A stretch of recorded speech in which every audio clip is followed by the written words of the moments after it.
राम मंदिर चढ़ावा चोरी पर असदुद्दीन ओवैसी का बवाली बयान, सपा विधायक कमाल अख्तर का इस्तीफा, भड़के सीएम योगी। यूपी डायरी में आज देखिए 3 बड़ी खबरें। नमस्कार, मैं रजनीश यादव, आप देख रहे हैं लोकमत हिंदी।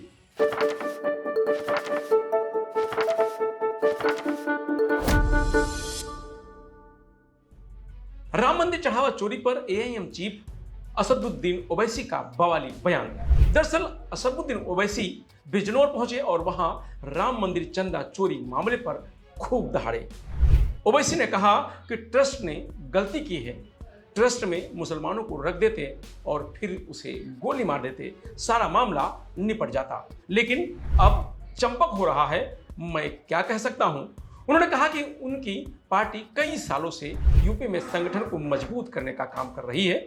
समाजवादी पार्टी भाजपा और आरएसएस पर भी निशाना साधा। में गलती हो गई, उस ट्रस्ट में एक मुसलमान को तुम मेंबर बना लेते और बाद में जब ये घोटाला सामने आया तुम उस मुसलमान को ले जाकर एनकाउंटर कर देते, बुलडोजर से उसका घर तोड़ देते, केस क्लोज।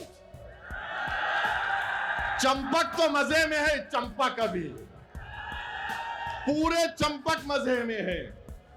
आप बताइए क्या हो रहा है, क्या हो रहा है बताइए आप।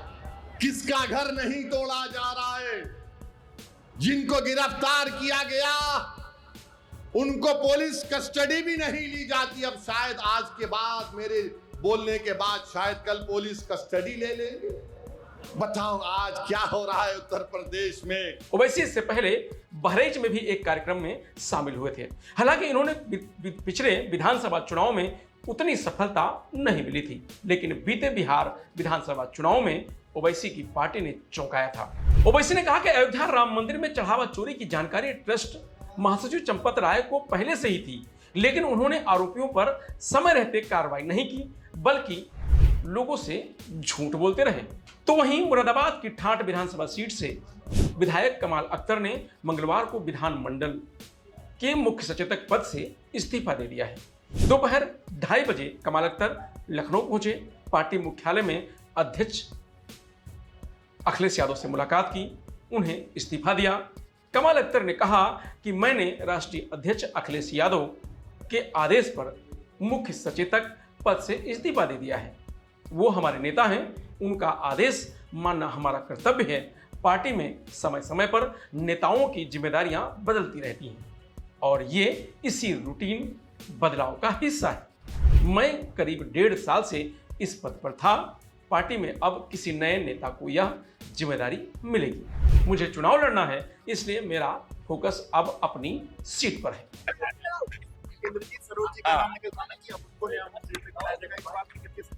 किसको? ये राष्ट्रीय अध्यक्ष जी का निर्णय है, जो राष्ट्रीय अध्यक्ष जी निर्णय लेंगे। और हम लोग समाजवादी पार्टी के कार्यकर्ता है और समाजवादी पार्टी को आगे बढ़ाने के लिए काम किया है और आगे भी करते रहेंगे।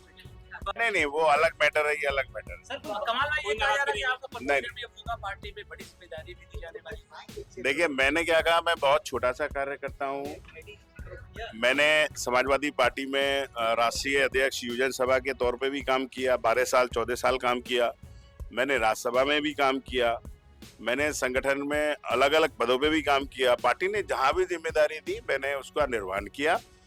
ये जिम्मेदारी पार्टी ने मुझे दी, जब तक उसका निर्वहन किया। मेरे नेता का आदेश था कि अब आगे और लोगों को मौका देना है, तो और लोग आएंगे, अच्छा आएंगे, पार्टी के लिए अच्छा करेंगे।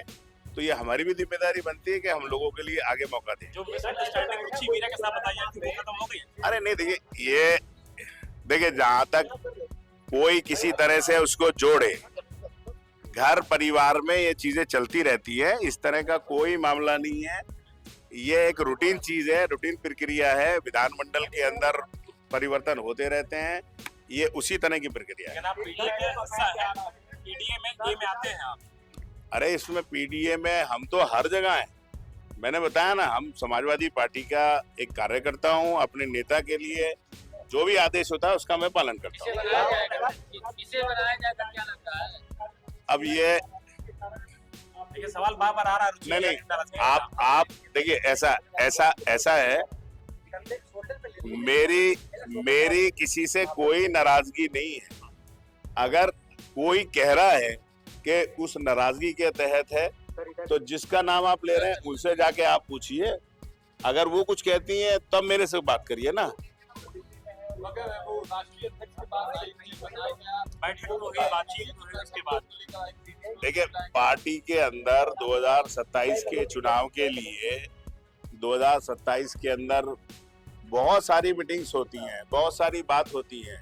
तो अगर कहीं कोई संगठन को मजबूत करने के लिए, पार्टी को मजबूत करने के लिए कोई बात होती है, तो ऐसा नहीं है कि उसका कोई मतलब निकाला जाना चाहिए। ये एक रूटीन प्रक्रिया है और उसी प्रक्रिया के तहत ये सब कुछ है। अरे मैंने कहा ना, राष्ट्रीय अध्यक्ष जी का जो निर्देश होगा, हम लोगों को पूरा विश्वास है कोई अच्छा आदमी आएगा, इस पद को निर्वहन करेगा और जिसका संदेश भी जाएगा और आगे विधानसभा के संचालन में पूरा सहयोग देगा। मतलब आपकी कोई नाराजगी नहीं है पार्टी के साथ या फैसले के साथ? अच्छा क्यों ना, अच्छा नाराजगी क्यों होगी भाई? बता दें कि कमाल अख्तर की मुरादाबाद की सपा सांसद रुचि बीरा से अनबन चल रही है। विवाद को सुलझाने के लिए 25 जून को पार्टी अध्यक्ष अखिलेश यादव ने लखनऊ में दोनों के साथ बैठक की थी। रुचि बीरा और कमाल अख्तर ने एक दूसरे पर गुटबाजी के आरोप लगाए थे। इस मीटिंग के बाद माना जा रहा था कि मामला शांत हो गया है, लेकिन अब कमाल अख्तर के इस्तीफे से अटकलों को फिर हवा दे दी। सपा ने कमाल अख्तर को 28 जुलाई 2024 को यूपी विधानसभा में अपना मुख्य सचेतक बनाया था। उनसे पहले रायबरेली विधायक मनोज कुमार पांडे चीफ व्हिप थे, लेकिन मनोज ने फरवरी 2024 में राज्यसभा चुनाव के दौरान पार्टी विरोधी रुख अपनाते हुए मुख्य सचेतक के पद से इस्तीफा दे दिया था और भाजपा उम्मीदवार के पक्ष में मतदान किया था। उनके पाला बदलने के बाद ही यह पद खाली हो गया था, जिस पद पर कमाल अख्तर को नियुक्त किया गया था। तो वहीं रामपुर में अखिलेश यादव और कांग्रेस पर जमकर गरजे सीएम योगी। कांग्रेस जो 2017 के पहले राम के अस्तित्व को ही नकार चुकी थी, श्री कृष्ण के अस्तित्व को ही नकार चुकी थी, आज वो भी कहती है कि राम तो सबके हैं। अब ये लोग सब मचल रहे हैं अयोध्या जाने के लिए, लेकिन प्रभु राम तो जग नियंता हैं, इस ब्रह्मांड के स्वामी हैं। वे भी जानते हैं सही कौन है और बुरा कौन है। भगवान राम की भक्ति तो हनुमान जी के अंदर इतनी ताकत पैदा कर देती है कि अगर लक्ष्मण जी को बचाने के लिए संजीवनी बूटी लेने के लिए जा रहे हैं श्री हनुमान जी के साथ, कोई कालनेमी छल छद्म से धोखा दे करके उन्हें इससे वंचित करने का कुत्सित प्रयास करता है, राम की भक्ति ऐसे कालनेमियों को पूरी तरह निपटाने में भी सहायक हो जाती है। और इसलिए चिंता की बात नहीं। उनकी चिढ़ तो है कि अयोध्या इतनी सुंदर कैसे हो गई, उनकी चिढ़ तो यह है काशी विश्वनाथ धाम इतना सुंदर कैसे हो गया। उनकी चिढ़ तो है मां विंध्यवासिनी का धाम इतना अच्छा कैसे हो गया। और उनकी चिढ़ तो है कि प्रयागराज का वैभव महाकुंभ के नाम पर देश और दुनिया को अपनी ओर कैसे आकर्षित कर दे रहा है। उनकी चिढ़ है नैमिषारण्य के विकास को लेकर, मथुरा वृंदावन को लेकर, सुख तीर्थ को लेकर, और जो हमारे विधायकों के द्वारा हर एक पौराणिक स्थल को और विरासत से जुड़े हुए स्थलों के पुनरुद्धार का कार्य हो रहा है, इसको बाधा बन करके इनको रोकने की उनकी चिढ़ थी।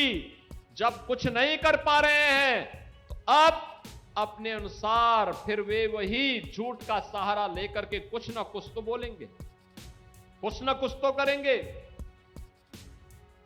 और इनका ये वक्तव्य यही दिखाता है कि अंगूर खट्टे हैं। जनता जनार्दन इनको सबक सिखा चुकी है। आप अंदाजा इसी से लगा सकते हैं, चाकू अगर गलत व्यक्ति के हाथों में पड़ेगा तो उससे डकैती डालेगा। समाजवादी पार्टी रामपुर के चाकू का दुरुपयोग करके जनता की जमीनों पर कब्जा करती थी, जनता को प्रताड़ित करती थी, उन्हें हतोत्साहित करती थी, उनका शोषण करती थी। और उत्तर प्रदेश के अंदर जब बीजेपी की डबल इंजन सरकार आई तो यही चाकू जनता की सुरक्षा के लिए उपयोग में आ रहा है और वही सुरक्षा का माहौल आज विकास का पर्याय बन रहा है। यही तो रामपुर का विकास है। हाईवे बन रहे हैं, एक्सप्रेसवे बन रहे हैं, रेलवे फ्लाईओवर बन रहे हैं, 3 मीटर की सड़क अब 7 मीटर की हो रही है, 10 मीटर की हो रही है, 4 लेन की हो रही है।